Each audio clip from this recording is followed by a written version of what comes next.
Hello everyone, my self Avinash Madesh या currently pursuing MBBS from PGI Azamgarh. तो आज मैं आपको दिखाने जा रहा हूँ कि बायोलॉजी में जितने भी क्वेश्चंस थे एज इट इज NCERT से आए थे। एक एक लाइन में दिखाऊंगा कहाँ कहाँ से आए थे और 99 आउट ऑफ 100 डायरेक्ट NCERT से थे। एक क्वेश्चन जो था बहुत जगह से मिला के पूछा गया था, ठीक है। तो 99 में दिखा देता हूँ, एक वो भी दिखा दूँगा, ठीक। उसके पहले मैं कुछ और चीज़ें दिखा देता हूँ आपको। जैसे यहाँ से हटेंगे, ठीक है, तो आप जैसे मेरे चैनल पे जाएंगे, यहाँ पे डिस्क्रिप्शन में लिंक मिल जाएगा। आप डिस्क्रिप्शन के लिंक से आप मेरे चैनल पे जा सकते हैं। वहाँ पर आपको एक चीज़ दिखेगी कि मैंने कल ही ऑलरेडी केमिस्ट्री में दिखा दिया कि हर एक क्वेश्चन NCERT से आया है और जिसने भी NCERT अच्छे से करी है उसका पेपर बहुत ही अच्छा गया है, ठीक है। टोटल क्वेश्चन एक क्वेश्चन NCERT से ही आया है, ठीक।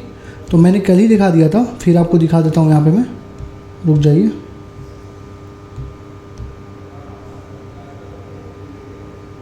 दिखा देता हूँ एक बार। तो पहले केमिस्ट्री अगर किसी को मिला ना तो जाके देख लो, 48 question as it is NCERT से आए हैं, 2 क्वेश्चन साल्ट एनालिसिस से आए हैं, ठीक है। क्योंकि साल्ट एनालिसिस हमारे चैप्टर में है नहीं था, मतलब सिलेबस में था लेकिन वहाँ पे नहीं था, इसलिए उसको मैंने आउट ऑफ NCERT रखा। बट फिर भी सिलेबस में था तो वो भी आया हुआ है, ठीक है। तो यहाँ पे देख लो 48 NCERT से थे, 2 आउट ऑफ NCERT थे, ठीक है। देख लो यहाँ पे एक एक question as it is question आए थे, ठीक है। सब कुछ मैंने एक एक क्वेश्चन का 3-3 क्वेश्चन दिखाया कि NCERT में 3-3 जगह 4-4 जगह क्वेश्चन थे और तुमसे एक क्वेश्चन उसने उठा के पूछा है, ठीक है। जैसे ये देख लो C6H14 था, C6H14 का पूछ लिया, ठीक है। तो इसकी PDF तुम्हें टेलीग्राम पे मिल जाएगी मेरी, तो पहले जाके इसको भी तुम देख सकते हो केमिस्ट्री का, ठीक। आ जाओ, मैं पहले बायोलॉजी का दिखाता हूँ। अभी आज रात में या कल तुम्हें सुबह फिजिक्स की भी मिल जाएगी। एज इट इज 25 से ज़्यादा क्वेश्चन NCERT से पूछा गया है, मतलब 33 के अराउंड क्वेश्चन तुम्हारे NCERT से पूछे गए हैं और बाकी के क्वेश्चन PYQ से पूछे गए हैं, ठीक है। मैं तुम्हें फिजिक्स का भी कल दिखा दूंगा, ठीक। तो सबसे पहले बात करते हैं हम लोग बायोलॉजी की, ठीक। देखो, तो नीट 2024 है, बायोलॉजी का पेपर है, 100 के 100 डायरेक्ट NCERT से थे। नीट 2025 को जो एस्पायरेंट है, रेडी रहो। ईजीएस्ट मेथड है सिलेक्ट होने का, NCERT को रट्टा मारो, NCERT ही पढ़ो, फालतू के मॉड्यूल वगैरह के चक्कर में मत पढ़ना, ठीक। देखो पहला क्वेश्चन क्या था, lecithin a small molecular weight organic compound found in the living tissue is an example of. किसका एग्जांपल है, तो यहाँ देखो, some lipid have phosphorus and phosphorylated organic compound in them, these are phospholipid, they are found in the cell membrane, lecithin is one example, ठीक है। तो क्या है, फास्फोलिपिड है। लिखा कि नहीं लिखा है यहाँ पे, देखो फास्फोलिपिड है कि नहीं, लेसिथिन लिखा ना। आगे बढ़ो, दूसरा देखो, कह रहा है how many molecules of ATP and NADH is required for every molecule of CO2। देखो, for every molecule of CO2 entering the Calvin cycle 3 molecules of ATP and 2 moles of NADH are required। As it is NCERT की line है कि नहीं, देखो, ठीक। आगे बढ़ो, 103 कह रहा है hind 2 always cuts DNA at a particular point called recognition sequence and it consists of, यहाँ देखो, it was found that hind 2 always cut DNA molecules at a particular point by recognizing a specific sequence of 6 base pair. कितना pair, 6 base pair. तो answer कितना होगा, 6 base pair, ठीक है। NCERT की line है कि नहीं है, ठीक। और मैंने जैसे कल तुम लोग को बोला था ना कि इतनी मेहनत करने के मतलब तुम सोच लो कहाँ से मैंने खोजा होगा, कितनी मेहनत लगाई होगी। 7 से 8 घंटे लगे मेरी पूरी मेहनत करने में, सोया नहीं हूँ। उसके बाद भी अगर तुमसे एक लाइक और एक कमेंट ना किया जाए और उसको शेयर ना किया जाए तो क्या मतलब है मेरे बनाने का और क्या मतलब है तुम्हें देखने का। फिर भी तुम जाके अगर वही करो, मॉड्यूल के क्वेश्चन नहीं लगाओ, तो फिर मेरे क्या मतलब इतना मेहनत करने का। और मैंने जैसे कल ही तुम्हें बताया था कि देखना इस कंटेंट को चोरी किया जाएगा और इसको चोरी करके अपने बड़े लोग जो है ना अपने जगह पे डालेंगे। उनको मेहनत करना नहीं आता, ठीक है, वो बस चोरी करना जानते हैं। तुम देखना कैसे डालेंगे, कितने लोग डालेंगे, मैं दिखाऊंगा तुम्हें। जो 3-4 लोग तो फिक्स डालेंगे, ठीक है। वो पिछले साल भी डाले थे, इस साल भी डालेंगे। ऐसे उठा के छोटे कंटेंट क्रिएटर्स का उठा के डाल देते हैं, ठीक है। बट कोई क्रेडिट तक नहीं देते हैं। तो वो नहीं देते क्रेडिट, वो तो चोर हैं। तो तुम तो यार सही हो ना, तुमको तो पता नहीं कि भैया ने कितनी मेहनत करी होगी बनाने के लिए। केमिस्ट्री वाली देख लो कितनी मेहनत करी थी, एक एक क्वेश्चन खोजने में, एक एक लाइन खोजने में कितना टाइम लगता है। तो एक लाइक एक कमेंट कर देना। और फिजिक्स के लिए मैं डाल दूंगा कल। उसके बाद 80 इंपॉर्टेंट टॉपिक से दिखाऊंगा कि 140 नंबर से ज़्यादा के क्वेश्चन एज इट इज आए हुए हैं, ठीक है, जो मैंने लास्ट में पढ़ाया था 1 महीने में, ठीक। एज इट इज क्वेश्चन आए हैं भाई, परसों तुमको वो भी वीडियो मिल जाएगी, ठीक। तो टेलीग्राम ग्रुप ज्वाइन कर लेना, ठीक। देखो यहाँ पे ये कह रहा है in the given figure which component has thin outer walls and highly thicken inner walls. यहाँ देखो डम्बल सेट होते हैं guard cell, the outer cells of the guard cells away from the stomatal pore are thin and inner walls toward the stomatal pore thickened होते हैं। देखो same question यहाँ पे पूछा है कि नहीं पूछा है। और देख लो ये डायग्राम तुम्हारे NCERT का डायग्राम है, ये उठा के उसने यहाँ से पूछ लिया है, ठीक।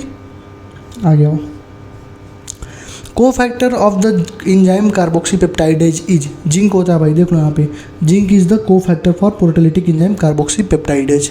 ठीक, आगे बढ़ो। The capacity to generate the whole plant from any cell of the plant is called totipotency. यहाँ देखो, the capacity to generate a whole plant from the cell और एक्सप्लेंट इज कॉल्ड टोटिपोटेंसी। देख रहे हो एनसीईआरटी की line है कि नहीं, पेज नंबर 177 जब खोलोगे तो वहाँ पे तुमको टोटिपोटेंसी की लाइन मिल जाएगी। ठीक, आगे आओ। ये तुमको मैच द फॉलोइंग दे दिया था, यहाँ पे देखो, राइजोपस, यूस्टिलागो, पक्सिनिया, एगेरिकस से दिया। यहाँ देखो, एगेरिकस जो हमारा क्या है, मशरूम होता है। ठीक है, तो एगेरिकस क्या होगा, मशरूम हो जाएगा। एस्टिलागे क्या होता है, स्मट होता है, स्मट हो जाएगा। पक्सिनिया क्या होता है, रस्ट फंगस होता है। ठीक है, जो बच जाएगा हमारा क्या हो जाएगा, एक बचेगा। ठीक, एनसीईआरटी लाइन है कि नहीं। राइजोपस क्या होता है, द ब्रेड मुल्ड होता है। तो यहाँ देखो, राइजोपस क्या होता है, ब्रेड मुल्ड होता है। एनसीईआरटी है कि नहीं है। अब तुम खुद डिसाइड करो कि तुम्हें कोचिंग की मॉड्यूल लगानी है कि एनसीईआरटी लगानी है। मैंने अपने बच्चों से स्टार्टिंग, जो मेरे मेंटरशिप में थे, जो मेरे अंडर गाइडेंस में थे, स्टार्टिंग से बोला था 2015 के PYQ लगाओ, 2015 के बाद से, और मास्टर दी एनसीईआरटी बुक लगाओ। ठीक है, इस बार भी मैं तुम्हें 2025 के बारे में 10 तारीख को वीडियो डालूंगा और बताऊंगा तुम्हें कैसे कैसे क्या करना है। ठीक है, और 15 तारीख की डेट को मत भूलना। 15 तारीख को जो मेरी वीडियो एक्सपोज्ड सीरीज आ रही है उसका मैं शुभारंभ करने वाला हूँ। एक एक यूट्यूबर को उठाऊँगा जिन्होंने तुम्हारे साथ मतलब तुम्हें लूटा है, तुम्हें मतलब तुम्हारा पैसा खाया है और मतलब तुम्हें सिलेक्शन से दूर ले जाने का काम किया, फालतू के होप्स दिए हैं, उन सबका मैं उन सबको एक्सपोज करने वाला हूँ, चाहे टीचर हो चाहे स्टूडेंट हो। ठीक है, टीचरों ने भी इस बार बहुत गलत काम किया है। ठीक है, बहुत गलत वीडियो बनाई है, इतना कर लो, इतने चैप्टर से इतने नंबर, इतने चैप्टर से इतने नंबर, जबकि ऐसा कुछ होता नहीं है भाई। ठीक है, तो उनको जवाब देना पड़ेगा इस बार। और उस मुहिम में अगर इस गंदगी को साफ करने के लिए मैं खड़ा हुआ हूँ तो तुम्हारे साथ की मुझे ज़रूरत होगी और मैं एक्सपेक्ट करता हूँ कि तुम मेरा साथ दोगे। ठीक है, एक बड़ा भाई मान के तुम साथ दोगे, ताकि तुम्हारा जो जूनियर आए, तुमसे जो जूनियर बैच आए, वो इनके ट्रैप में ना फंसे, वो इनके चक्कर में ना फंसे, इनके चक्कर में फंस के अपनी पूरी 1 साल की मेहनत बर्बाद ना करे। ठीक है, तो 15 तारीख को वीडियो आएगी 7 बजे। ठीक, और उसका मैंने अपने कम्युनिटी पोस्ट में डाल भी दिया है और किसके बारे में होगी वो सब मैंने बता दिया है अपने टेलीग्राम पे। ठीक, तो टेलीग्राम की लिंक डिस्क्रिप्शन में होगी, ज्वाइन कर लेना, इसका PDF भी वहीं मिलेगा। ठीक है, देखो आगे आओ। 108 BT toxins are insect group specific and coded by gene CRY1AC. BT toxin exists as an inactive protoxin in bee thuringiensis. However, after ingestion by the insect, the inactive protoxin gets converted into the active form due to the acidic pH of the insect gut. ये as it is NCERT की line है, देखो कहाँ पे लिखी हुई है। Actually, BT toxin protein exists as an inactive protoxin, but once an insect ingests it, the inactive toxin converted into the active form due to the alkaline pH। यहाँ पे क्या लिखा है, एसिडिक pH, तो गलत हो गया ना। तो एल्कलाइन pH की वजह से होती है। तो ये तुम्हारा कहाँ लिखा हुआ है, पेज नंबर 179 पे लिखा हुआ है। और बाकी यहाँ पे BT टॉक्सिन और इंसेक्ट ग्रुप स्पेसिफिक होते हैं। The toxin is coded by A gene CRY1AC named CRY। देखो पहला लाइन यहाँ पे लिखा हुआ है, दूसरा मतलब यहाँ पे लिखा है। एनसीईआरटी में है कि नहीं है, देखो आगे बढ़ो।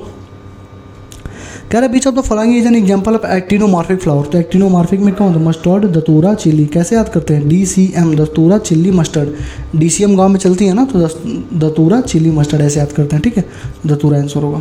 आगे आओ। The type of conservation in which the threatened species are taken out from the natural habitat and placed in special sitting where they can be protected and given special care is called biodiversity conservation बोलते हैं। ठीक है, यहाँ देखो, यहाँ देखो, threatened animal और species को हम लोग, ठीक है, taken out from the natural habitat and placed in special setting where they can be protected and given special care. एकदम एज इट इज पूछा गया कि नहीं पूछा गया। ठीक है, और किसकी रीडिंग है, ये बायोडाइवर्सिटी कंजर्वेशन की रीडिंग है। सस्टेनेबल में कुछ होता नहीं है। सस्टेनेबल में क्या करते हैं हम लोग, दूसरी चीज़ होती है ना सस्टेनेबल डेवलपमेंट। इन सितु कंजर्वेशन में क्या होता है, इन सितु कंजर्वेशन में उसी के जो एटमॉस्फेयर होता है उसी में हम लोग उसको सुरक्षित करते हैं। एक्स सेतु में क्या होता है, उसको बाहर ले जाते हैं, तो वही लिखा एक्स सेतु में लिखा हुआ है और ये बायोडाइवर्सिटी कंजर्वेशन का ही पार्ट है। ठीक, एनसीईआरटी है कि नहीं है, देखो यहाँ देखो। फ्लावर ऑफ वलिशनेरिया और colourful produce nectar, flower of water lily are not polluted by water. ये सारी लाइन तुम्हें कहाँ मिलेंगी, यहाँ देखो, यहाँ देखो। In vallisneria the female flower reaches the surface of water by the long stalk and the male flowers और पोलन ग्रेन्स आर रिलीज होते हैं। यहाँ देखो, पोलन ग्रेन्स क्या होते हैं, लॉन्ग होते हैं, रिबन लाइक होते हैं। यहाँ देखो, pollen grains are long and ribbon like. ठीक है, they are carried passively inside the water, they are carried passively inside the water. ठीक है, they are water pollinated species, pollen grains are protected from the wetting by mucilaginous covering. तो यहाँ से क्या होता है, in most of the water pollinated species the pollen grains are protected from the wetting और they are not, मतलब हर एक line लिखी हुई भाई एनसीईआरटी की।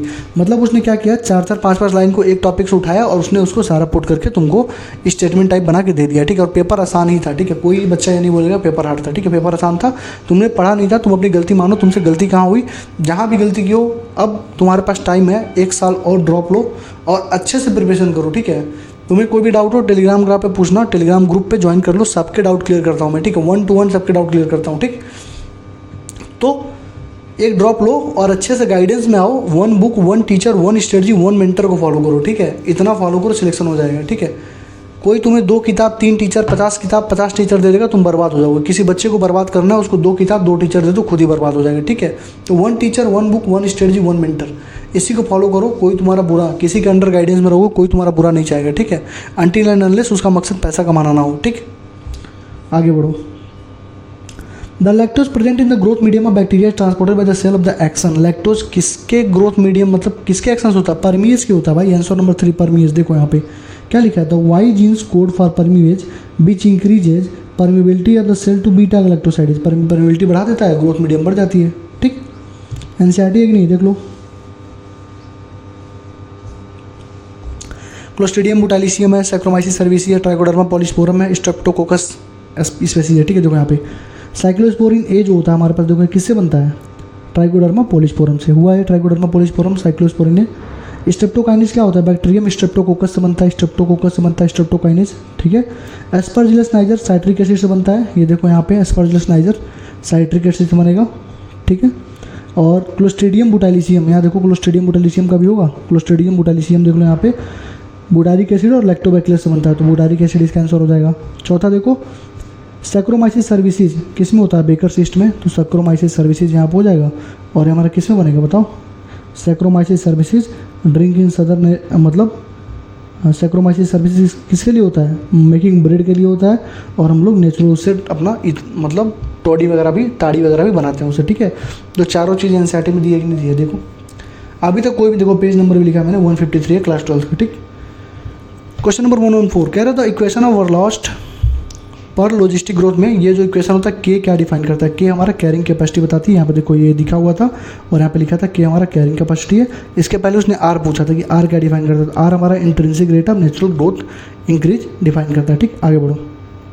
ऑक्सीजन जो होता है, जो ऑक्सीजन जो होता है ना, वो ग्रास को कोई भी डैमेज नहीं प्रोवाइड करता, क्यों, क्योंकि ऑक्सीजन जो होता है केवल डाइकोट को मारता है और मैच्योर मोनोकॉट को छोड़ देता है। तो तीसरा का आंसर, इसका आंसर 3 होगा, does not effect the mature monocot plant. Oxygen केवल डाइकोट के झाड़ियों को हटाता है, मोनोकॉट वाले को छोड़ देता है, ठीक। ये देखो ये फिगर था, ये देखो सेम फिगर था, यहाँ से बस तुमको पता करना था कौन सा इसमें क्या है, ठीक। आगे देखो parenchyma is living but collenchyma is dead, सबको पता है यार, पैरेंकाइमा कोलेंकाइमा स्पेरेंकाइमा क्या होता है, एनसीईआरटी की लाइन है, ठीक।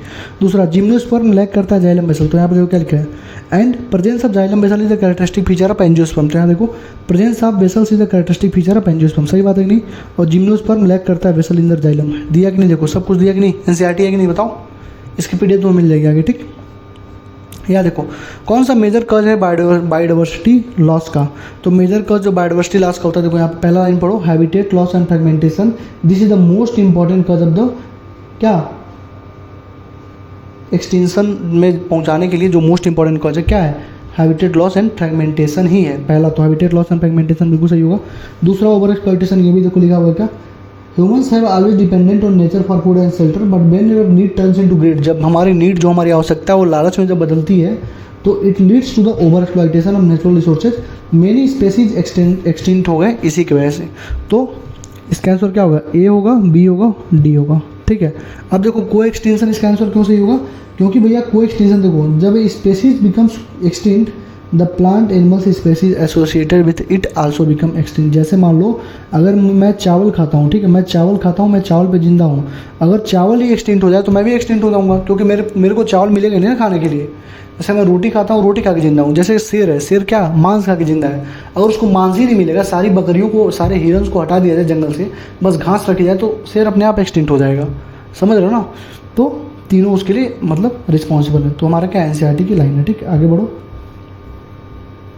कह रहा है कौन सा not a criteria for the classification of fungus है, तो यहाँ पे देख लो, the morphology of mycelium, mode of spore formation, protein bodies form the basis of the division of fungi, तो कौन सा नहीं है, मोड ऑफ न्यूट्रिशन कोई हमारा नहीं है। ठीक, आ गया। तो कह रहा है इसमें से बताओ कौन सा इसमें से कौन सा एपिगैमस, हाइपोगैमस, पेरिगैमस, तो देख लो यहाँ पे डायरेक्ट उठा के यहाँ से इस फिगर को उठा के यहाँ पे पूछ लिया। ठीक, सब कुछ यहाँ पे लिखा हुआ है। ठीक, आगे बढ़ो। कह रहा है लिस्ट ऑफ इंडेंजर्ड स्पेसीज कौन देता है, तो लिस्ट ऑफ इंडेंजर्ड स्पेसीज भैया IUCN red book red list देता है।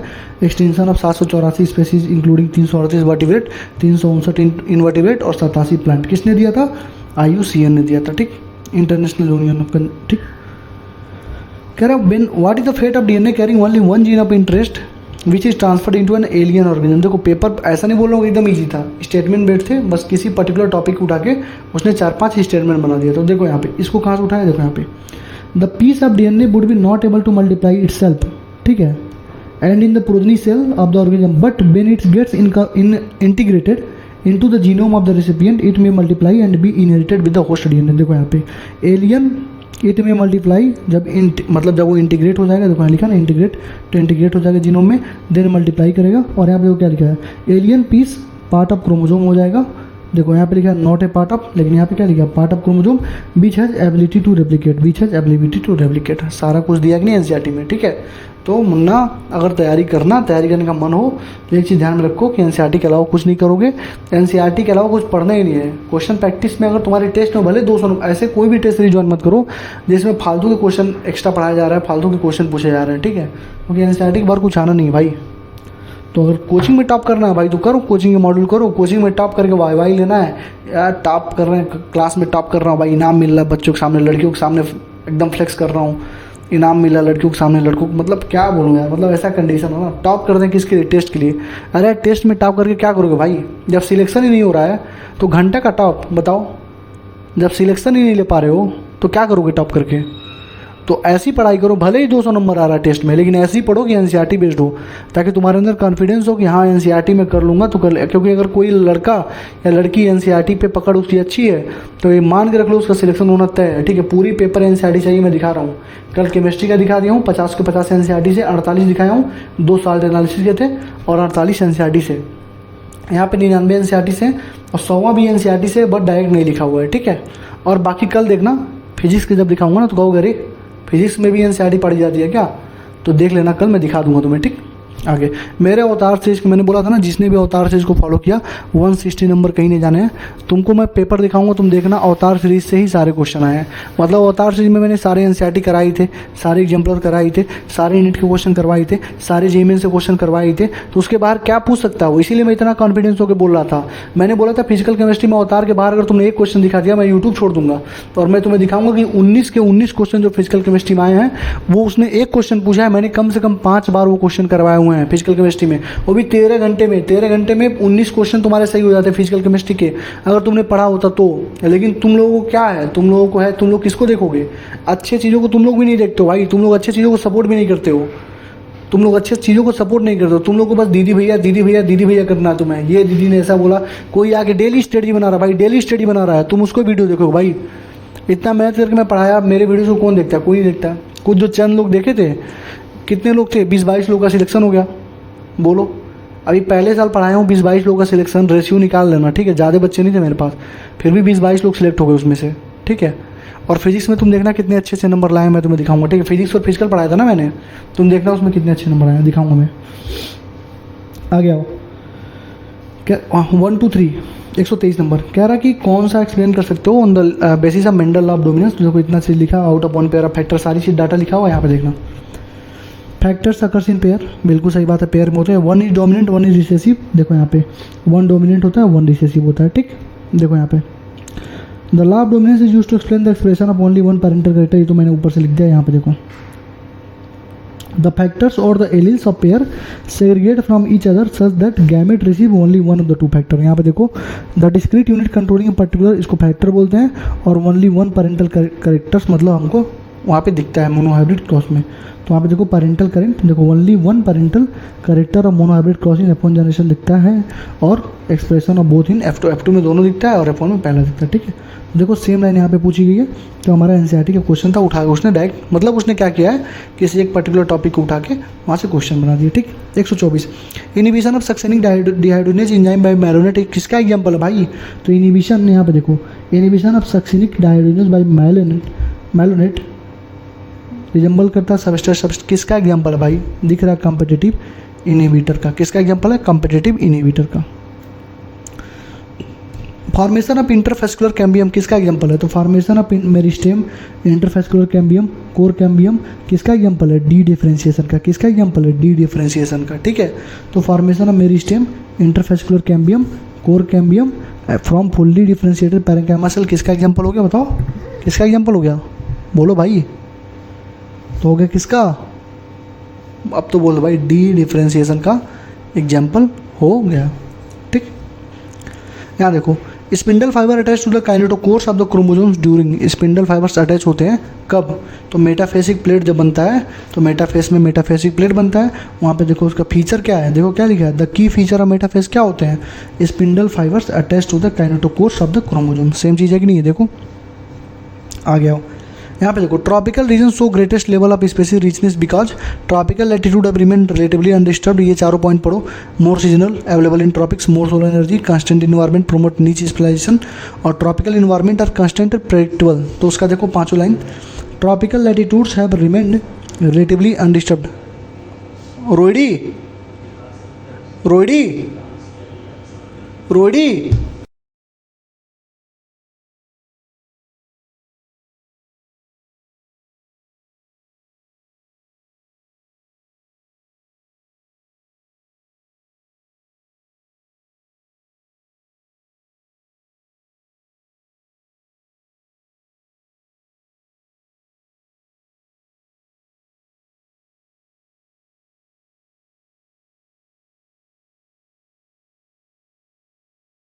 देख लो तुम लोग। ठीक है, tropical latitude have remained relatively undisturbed from millions of years and दस हैड ए लॉन्ग, सब कुछ लिखा हुआ ना सेम चीज़। यहाँ पे देखो, tropical environment unlike temperature onset less seasonals होते हैं। यहाँ पे देखो क्या लिखा हुआ था, मोर सीजनल। गलत हो गया ना।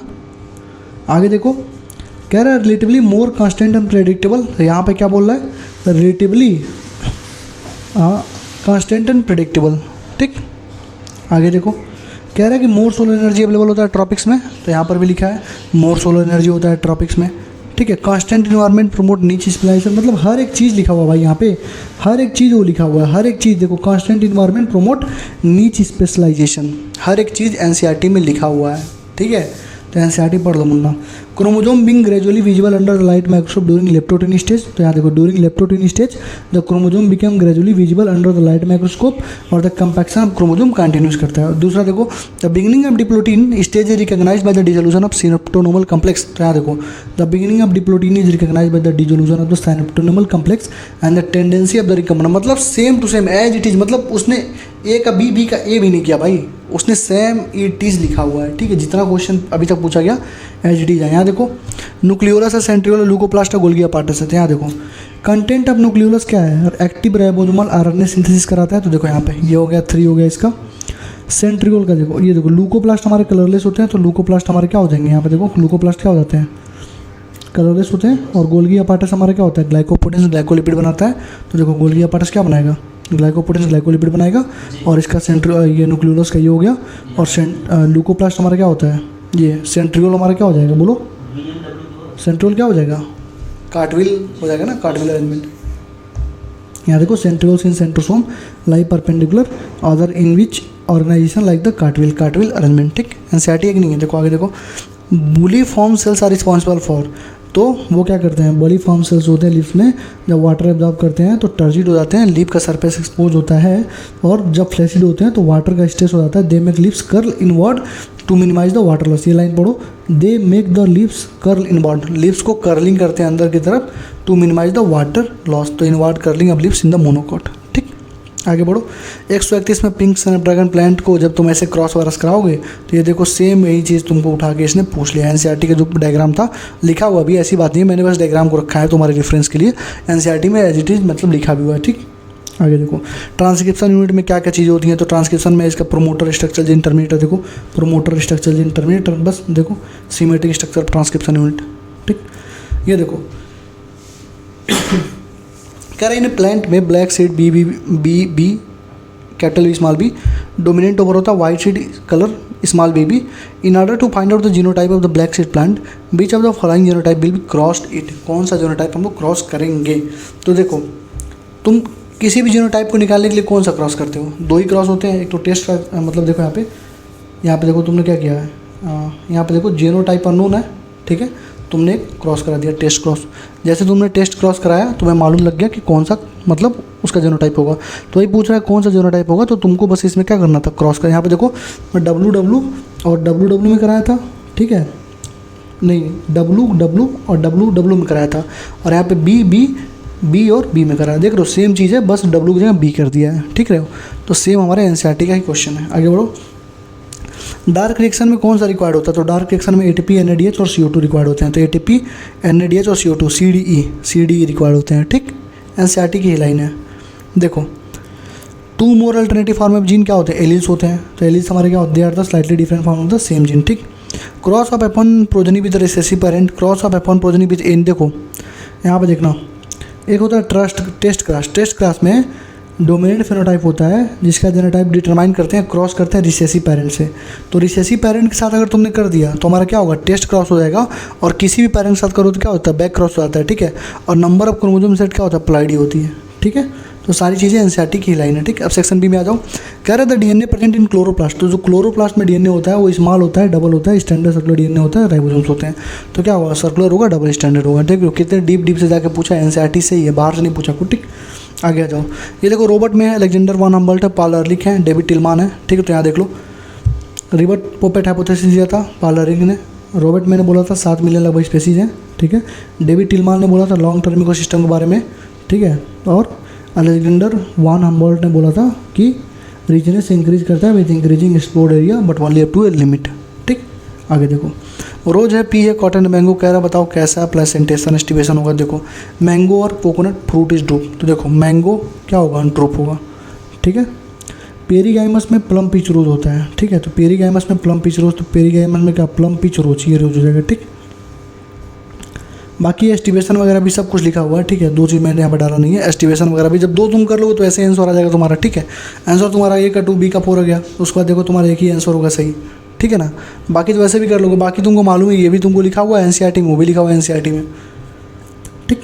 यहाँ देखो कौन सा रेप्लिकेशन ऑफ इकोलाई के लिए करेक्ट है। तो देखो रेप्लिकेशन फॉर्म में जो डीएनए डिपेंडेंट डीएनए पॉलीमरेज होता है कैटलाइज करता है पॉलीमराइजेशन को 5'3' डायरेक्शन में, किसमें 5'3' डायरेक्शन में, ठीक। 139 के 4 140 कर आइडेंटिफाई द फॉलोइंग फिगर। तो देखो ये फिगर किसका है, बिंड पॉलिनेटेड का है, और ये सोच कर रहा है क्या, एक्सपोज्ड स्टेमल्स। तो क्या होता है, बिंड पॉलिनेटेड है और एक्सपोज्ड स्टेमल्स का ये फ्लावर। देखो देख रहे हो एग्जाम्पल, मतलब ये फिगर में ही लिखा हुआ है यहाँ पे, ठीक। आगे आ जाओ। सिट्रिक एसिड साइकिल है, ग्लाइकोलाइसिस साइकिल ETS है, प्रोटॉन ग्रेडिएंट है, बस पूछ रहा है कहाँ पे होता है। तो देखो यहाँ पे देखो ये लिखे नहीं है सब, क्या छोड़ दिए सब, क्या इसको चलो छोड़ो मैं बताता हूँ। देखो साइट्रिक एसिड साइकिल कहाँ होता है, DC साइकिल कहाँ होता है, माइटोकॉन्ड्रियल के मैट्रिक्स में। तो ये क्या हो जाएगा, ये 2 हो जाएगा, ठीक है। ग्लाइकोलाइसिस कहाँ होता है बताओ, ग्लाइकोलाइसिस कहाँ होता है, साइटोप्लाज्म में होता है, साइटोप्लाज्म में होता है, ठीक है। ETS कहाँ होता है बताओ, ETS कहाँ होता है, बोलो बोलो बोलो, ETS कहाँ होता है, इनर माइटोकॉन्ड्रियल मेम्ब्रेन में। प्रोटॉन ग्रेडिएंट कहाँ होता है, inter membrane space of mitochondria. तो देखो यहाँ पे लिखा होगा क्या, प्रोटॉन एक्युमुलेट करता है क्या, inter membrane space of mitochondria. तो पहला चीज़ हो गया, ठीक। प्रोटॉन यहाँ पे एक्युमुलेट कर गया। दूसरी चीज़ कि बाकी इन्होंने डाला नहीं है, ठीक है, लग रहा छूट गया मुझसे। चलो तुमको मालूम है सारी किसी एनसीईआरटी में, ठीक है, एनसीईआरटी में ही लिखी हुई है, ठीक है। ग्लाइकोलाइसिस तुम्हारा साइटोप्लाज्म में होता है, सबको मालूम है। ये मतलब माइटोकॉन्ड्रियल मैट्रिक्स में होता है। ETS तुम्हारा इनर माइटोकॉन्ड्रियल मेम्ब्रेन में होता है। प्रोटॉन ग्रेडिएंट कहाँ होता है, इनर सरफेस में होता है, इंटर मेम्ब्रेन स्पेस में, ठीक है। तो 4 ऑप्शन एनसीईआरटी में दिए हुए, ठीक है। मैंने लग रहा है यहाँ पर डाला नहीं है, डाला था लेकिन चलो ठीक है, देख लेना, एनसीईआरटी में दी हुई, ठीक। आगे लो। कह रहा है read the following statement and choose the correct statement. Asexual reproduction है, एसेक्सुअल रिप्रोडक्शन के बारे में दिया हुआ है, 5 स्टेटमेंट दिया। फिर से स्टेटमेंट देखो यहाँ पे, देखो कह रहा है द फियोफाइसिस प्रोसेस करता है क्लोरोफिल ए सी कार्टोनाइड। तो यहाँ पे देखो फियोफाइसिस क्लोरोफिल ए सी कार्टोनाइड जेंथोफिल है ना, सही है। आगे देखो लेमिनारिन और मैनिटाल इसका स्टोर्ड फूड होता है, तो लेमिनारिन और स्टार फीड हो जाएगा, ठीक। जो सेक्सुअल रिप्रोडक्शन होता है वो आइसोगैमी, एनाइसोगैमी, ओगैमी तीनों होता है। और यहाँ पे क्या लिखा, बस आइसोगैमी, तो गलत हो गया ना, ठीक है। आगे देखो बाइफ्लैगलेट जूस्पोर होता है, यहाँ पर बाइफ्लैगलेट जूस्पोर दिया हुआ है, ठीक। और वेजिटेटिव है सेलोजिक वाल्स, तो यहाँ पर देखो ये भी लिखा होगा, वेजिटेटिव के बारे में लिखा होगा, देखो इसी को पढ़ना है, इसमें लिखा हुआ देखो vegetative reproduction takes by the fragmentation से होता है, ठीक है। सेलोजिक वाल होगा, जेलेंटियस कोटिंग ऑफ एल्गिन, ठीक है। सारी चीज़ें मतलब एनसीईआरटी में यार एक एक चीज़ लिखी हुई है, तो फालतू का माथा पच्ची करने की जरूरत ही नहीं थी यार, तुम्हें बस एनसीईआरटी पढ़ के जाना था, एनसीईआरटी पढ़ के जाना था, एनसीईआरटी के ही क्वेश्चंस लगाने थे, एनसीईआरटी बेस्ड क्वेश्चन प्रैक्टिस करनी थी। देखो यहाँ पे कह रहा है एनपीपी है और इतना दिया है 100x, what would the GPP, तो तुमको मालूम है जीपीपी इक्वल टू होता है एनपीपी प्लस आर, या GPP minus R equal to NPP, NCERT की लाइन है। और तुमको एनसीईआरटी में एक चीज़ और लिखी है, the number of trophic levels in the grazing food chains is considered restricted as the transfer of energy follows 10% law, मतलब 10% लॉ जो होता है हमारे पास 10% लॉ, उस पर ये फॉलो करता है, ठीक है। तो इसका आंसर कितना हो जाएगा, 10x हो जाएगा। 10% लॉ को फॉलो करता है, तो 100x था, ठीक है, उसका 10% कितना हो जाएगा, 10 हो जाएगा, तो 10x लॉ को फॉलो करता है, ठीक है, 10% लॉ को। तो डायरेक्ट एनसीईआरटी की लाइन थी, बस तुमको न्यूमेरिकल में बना दिया, ठीक। आ गया GLUT4 है, इंसुलिन है, ट्रिप्सिन है, कोलाजन है। देखो यहाँ पे ये देखो ट्रिप्सिन है, कोलाजन है, GLUT4 है, इंसुलिन है, सब कुछ यहाँ पे लिखा हुआ है। इससे तो मतलब हर साल क्वेश्चन पूछता है यार इस चार्ट से, ठीक। कह रहा है कि identify the step in the TCA cycle which does not involve oxidation of substrate. तो देखो यहाँ पे जब सक्सिनिल कोएंजाइम से सक्सिनिल बनता है ना, सक्सिनिल कोएंजाइम से सक्सिनिल बनता है, तो यहाँ पे कोई भी ऑक्सीडेशन नहीं होता, ठीक है, कोई भी ऑक्सीडेशन नहीं होता सबस्ट्रेट का, ठीक है। 145 का 3 हो जाएगा, ठीक है। यहाँ पर उसका पूरा हमने वो एनसीईआरटी में दी हुई है। 146 देखो C3 प्लांट में O2 बाइंड करता है रूबिस्को के साथ, इसलिए CO2 फिक्सेशन डिक्रीज करता है। C4 प्लांट में mesophyll cell show very little phosphorylation. देख लो इसका, देखो C4 प्लांट में photo respiration does not occur, this is because they have mechanism that increase the concentration of CO2 at the enzyme site. This takes place when the C4 acid from the mesophyll is bundle sheath में जाता है, टूटता है। In turn the ensure that rubisco function as a carboxylase minimizing the oxygenase activity. मतलब कि as it is उठा के तुमसे लाइन उसने पूछ लिया, ठीक है। पहला स्टेटमेंट क्यों सही है, क्योंकि ऑक्सीजन रूबिस्को के साथ बाइंड कर जाता है, इसी वजह तो CO2 फिक्सेशन डिक्रीज होता है, ठीक है। तो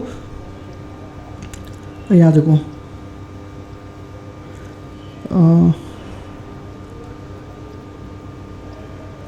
जैसे रूबिस्को होता है ना भाई, रूबिस्को जैसे दोनों की तरह काम करता है, ऑक्सीजनेज की तरह भी, कार्बोक्सिलेज की तरह भी, लेकिन जो कार्बोक्सिलेज की एफिनिटी होती है वो ऑक्सीजनेज से ज़्यादा होती है।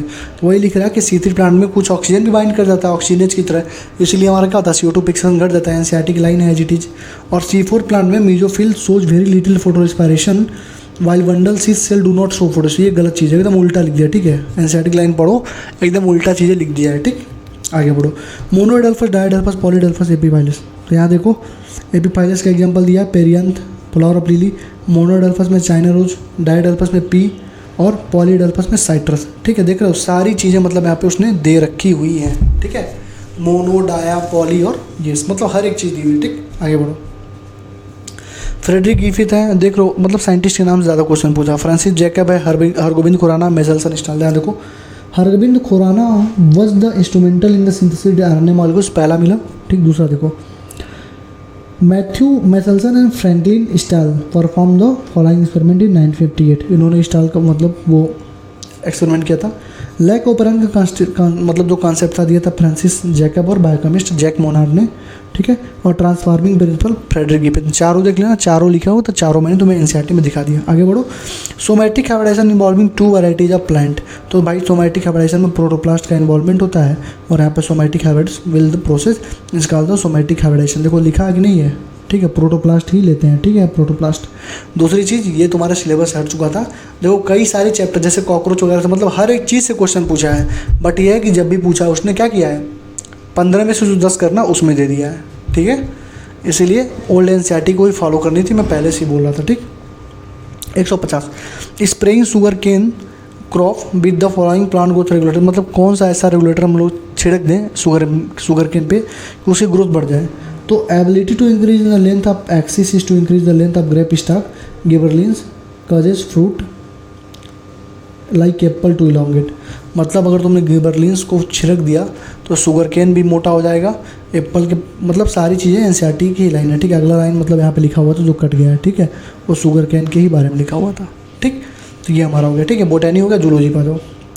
बताओ कह रहा है कि कौन सा कंडक्शन पाथवे होगा, तो कंडक्शन पाथवे पहले एसएन होता है। ठीक है, ठीक है, यहाँ से एसएन से जाता है कहाँ पर देखो, वेंट्रिकुलर साइड बाय एबीएन में जाता है, फिर एबी बंडल में, from the bundle of his bundle of his के थ्रू कहा जाता है, इंटायर वेंट्रिकल मस्कुलेचर में चला जाता है। ठीक है, तो ये एनसीईआरटी में मतलब एनसीईआरटी में दी हुई है, और किसी भी कोचिंग में पढ़े हुए तो हर एक टीचर ने तुमको फ्लो बताया होगा कि किस फ्लो से किस फ्लो तक जाता है। ठीक, आगे आ जाओ।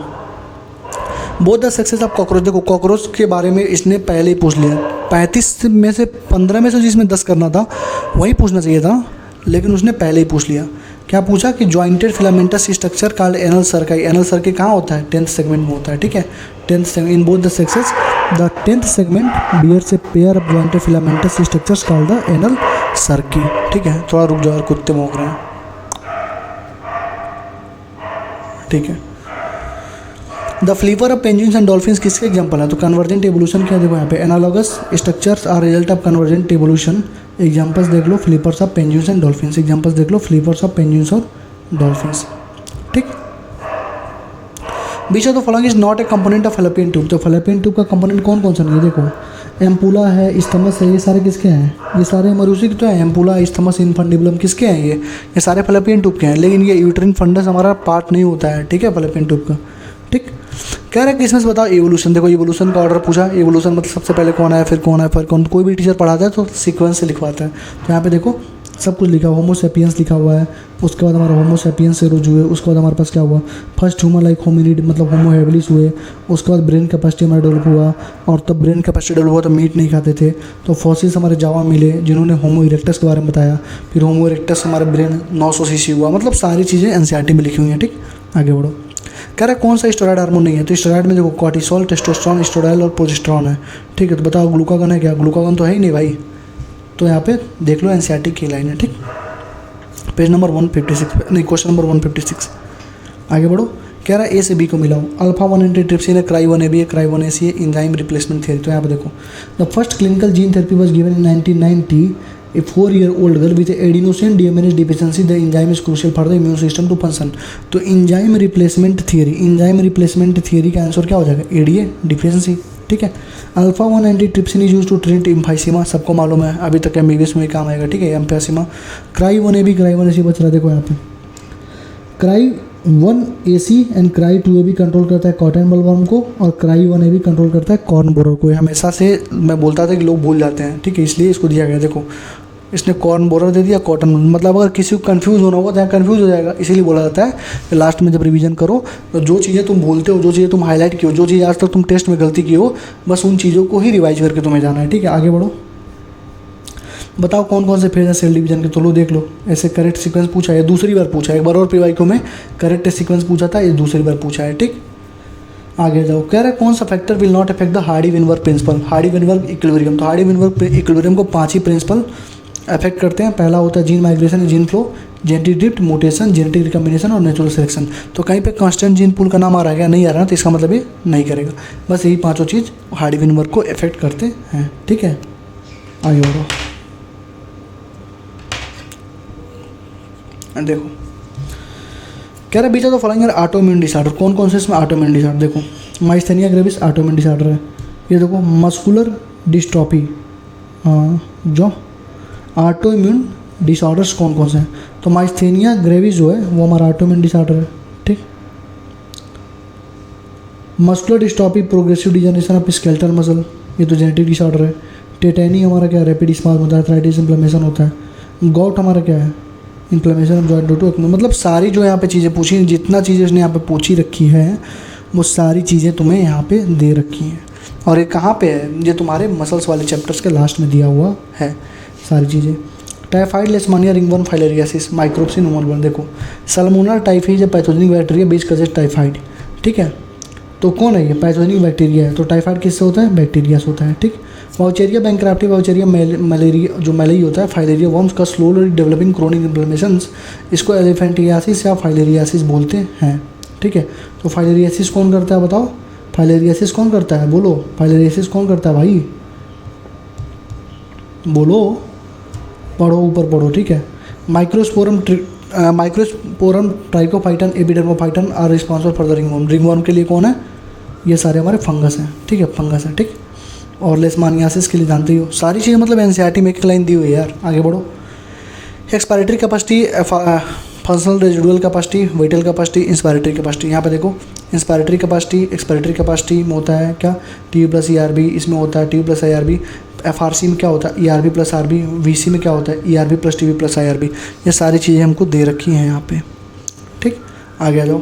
Down syndrome, alpha thalassemia, beta thalassemia, Klinefelter syndrome है, ठीक है। तो यहाँ पे देखो थैलेसेमिया होता है, यहाँ पे देखो क्या क्या लिखा हुआ है, अफेक्ट करता है, मतलब देखो यहाँ पे थैलेसेमिया में production of globin chain affected होता है बीटा थैलेसेमिया में, while beta thalassaemia is control by the single HBB gene on the 11 number पे कौन होता है, beta thalassaemia. Beta thalassaemia 11th chromosome हो जाएगा, ठीक है। अल्फा थैलेसेमिया देख लो, यहाँ पे देखो डाउन सिंड्रोम क्या होता है, ट्राइसोमिया 21 होता है, 21st क्रोमोसोम हो जाएगा, ठीक है। आगे देखो क्लीन फिल्टर में 47 हो जाता है। मतलब हर एक चीज़ भाई, हर एक चीज़ एनसीईआरटी से ही उठा के उसने पूछी है, कोई भी ऐसी लाइन नहीं है जो बाहर से पूछी उसने, ठीक है। 164 FSH एक्ट करता है ओवेरियन फॉलिकल्स पे फीमेल्स में और लेडिक सेल में मेल में। तो यहाँ पे देखो FSH LH एक्ट करता है लेडिक सेल, स्टिमुलेट करता है synthesis and secretion of hormones. Androgen जो होता है वो स्पर्मेटोजेनेसिस कराता है। FSH एक्ट करता है किस पे, सर्टोली सेल्स पे, एंड स्टिमुलेट करता है blood vessels and interstitial cells को, लेडिक सेल्स को। देख रहे हो हर एक लाइन लिखी है कि नहीं लिखी है। और यहाँ पे देखो, ठीक है, लेडिक सेल सिंथेसिस करता है क्या, टेस्टिकुलर हार्मोन्स को। मतलब कि हर एक लाइन वो एनसीईआरटी से पूछ रहा है, जो तुम्हारे एनसीईआरटी में दिया है वही देखो उठा के पूछा है और हाईलाइट करके मैंने वहाँ पर रखी हुई है। बस तुम्हें उठा के देखना है क्या पूछ रहा है, क्या उसने दिया हुआ है। तो अभी तक आई होप तुम्हें समझ में आया हो कि एनसीईआरटी ही पढ़ना है, ठीक है। अभी भी अगर तुम्हारे अंदर थोड़ा सा भी बुद्धि है तो अपने बुद्धि विवेक का प्रयोग करो। बार बार बोलता हूँ, 1 टीचर 1 बुक 1 स्ट्रेटजी 1 मेंटर को फॉलो करो। फालतू के चीज़ों में मत पढ़ो, ठीक है। जो डेली स्ट्रेटजी वीडियो बना रहा था तुम्हारे लिए, वो तुम्हारा भला कभी नहीं कर सकता, ठीक है। और लोग मुझे भी बोल रहे हैं कि तुम भी व्यूज़ के लिए कर रहे थे।